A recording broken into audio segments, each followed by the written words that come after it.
Unbowed, unbent, unbroken. The words of House Martell. A promise to our enemies and a challenge to our lovers. Thousands of years ago, the warrior queen Nymeria crossed into Dorne from Essos, fleeing the dragon lords of Validia. After she landed, she burned her ships, all 10,000 of them, so no cowards could slink home. What a woman! Dornish in spirit before she ever was in flesh. She was lucky to land in Dorne, where powerful women are not locked away in septs and the beds of old men. My ancestor Mors Martell saw her and desired her, and proved that where armies fail, a tongue may succeed. Wedding his strength to hers, his spear to her son, they subdued all his rivals together. After the tradition of her people, House Martell then ruled Dorne as princes, not kings. Twice, the Targaryens tried to conquer Dorne with soldiers. Twice, they failed. Only when the Dragon Kings came bearing husbands and wives did my ancestors relent and agree to join their 7 kingdoms. House Martell could have waged war until the end of days. But how could we resist a peace we could take to bed? Eventually, after centuries of courtship, House Martell got into bed with the Targaryens. We took King Daeron II and his sister for our own before they could take each other, and 6 kingdoms became 7. Even now, I do not blame my ancestors. One look at those long, silver locks. It is not every day a man gets to ride a dragon. But they soon learned that you can't leap off a dragon at will. My sister Elia, she married Prince Rhaegar Targaryen and became the princess she already was. In Dorne, she walked among vipers, and none would bite her. In King's Landing, she found herself surrounded by lions. When Robert Baratheon rebelled against his rightful king, his future father-in-law, Tywin Lannister, ordered his beast, Gregor Clegane, to murder my sister, along with her helpless children. And men called the Lannisters heroes. After the submission of House Stark, Aegon marched towards Old Town, steeling himself for another battle.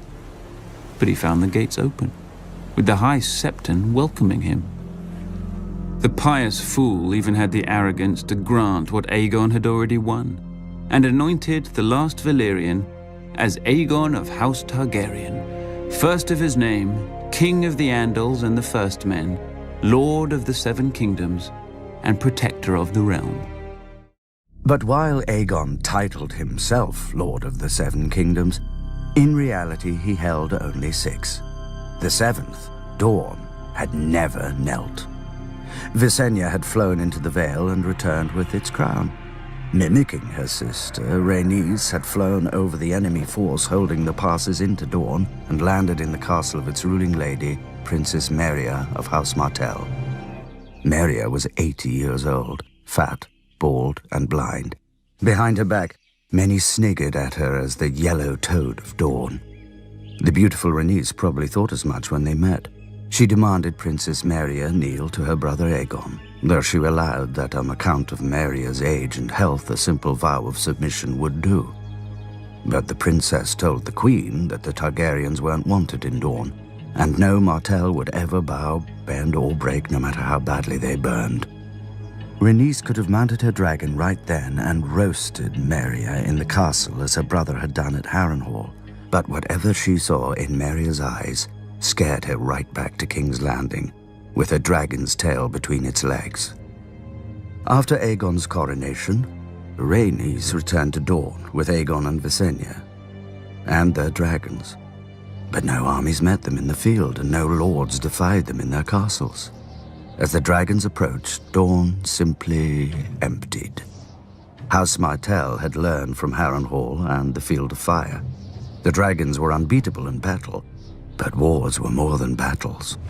Unopposed, Aegon claimed Dorne for his own, but as soon as he returned to King's Landing, his castellans were hurled off towers, and his royal garrison vanished in the desert, never to be seen again. Except perhaps when the winds change and the sands cough up old bones and armor. Rhaenys returned on Meraxes, intent on revenging herself against Meria Martell, But Dorne was no longer empty. The Dornish kept Meria's promise and fought even while burning under dragon flame. And they won. One day a bolt pierced the eye of Meraxes and knocked the dragon out of the sky. House Martell remained unbroken.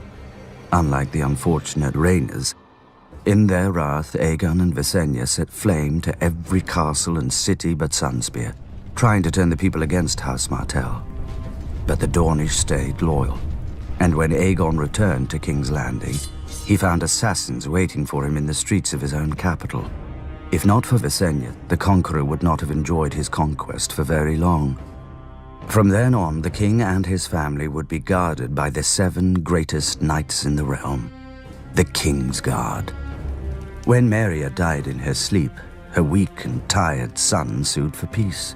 But old Meria had exhausted Aegon as well, and he granted the request. The Targaryens still wanted Dorne, and eventually they would have it, but not at the point of a sword. They would buy it the same way great lords buy anything, with a daughter. Before the 7 kingdoms, before the Iron Throne, there was Dorne. 12,000 years ago, the first men crossed the land bridge from Essos to here. Of course, they were men, so they soon broke it. Then, while their cousins to the north built kingdoms, the Dornish squabbled over land, water, and wives. For centuries.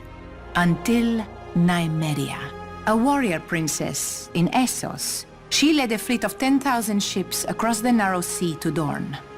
Almost all of the petty lords made it clear that she wasn't welcome. All but one, Mors of House Martell. He saw in her a strength to match any man, including his rivals. After she accepted his marriage offer, she set fire to her ships. For 50 leagues, the coast was bright as day, and in the burning light, Princess Nymeria named Mors Martell the Prince of Dorne, in the style of her people. Dorne would be her home, or her grave. For many years, Nymeria and Mors waged war against all rivals. The Jordanes, Blackmonts, Corgyles, and even the mighty House Ironwood. They sent no fewer than 6 self-styled kings to the wall in golden chains. After Mors fell in battle, Nymeria took command of his armies and united Dorne.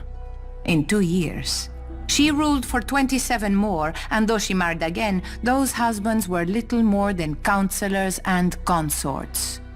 Dorne was Nymeria, and Nymeria was Dorne.